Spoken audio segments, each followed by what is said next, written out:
Hello everyone, welcome back to my channel. Ayan guys, part 22, ang pinakahihintay ng mga ka-IDC, ng mga sumusuporta kay Ido at Biancy.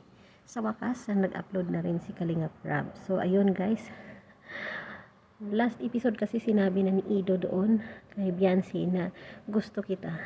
Na syempre, hindi naman maniwala talaga si Biancy kasi inisip niya kasi for the content lang. At saka, kunwari, hindi niya narinig kaya gusto niyang ulitin ulit ni Ido. So ito ngayong episode na to sa 22, sa part 22, ayan, tinanong ulit siya ni Ido kung ayun, yun nga na ano nang ibig sabihin or ano na ang resulta or ano na ba ang nasa isip ni Biancy na kung baga ano yung nararamdaman niya na gusto na siya ni Ido. Pero si Biancy naman hindi siya naniniwala kasi for the content nga lang ang kanyang iniisip.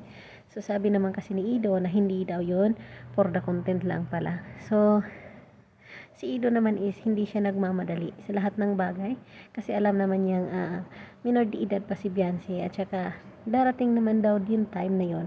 Tsaka parang napifeel ko na si Ido naman is sincere sa mga sinasabi niya kasi dito kasi nga hindi na niya dinudugtungan na joke kasi halos lahat mga sinasabi niya nung nakaraan sinasabihan niya sa dulo na joke pero nung sinabi niyang gusto kita hindi na at sa ngayon inulit na naman niya, tinatanong niya kung naniniwala ba si Biancy, wala na rin siyang sinasabi na joke bagkos gusto niyang patunayan kay Biancy na sincero siya sa kanyang sinasabi at yun nga ginawa niya yung pagtalon doon sa ilog.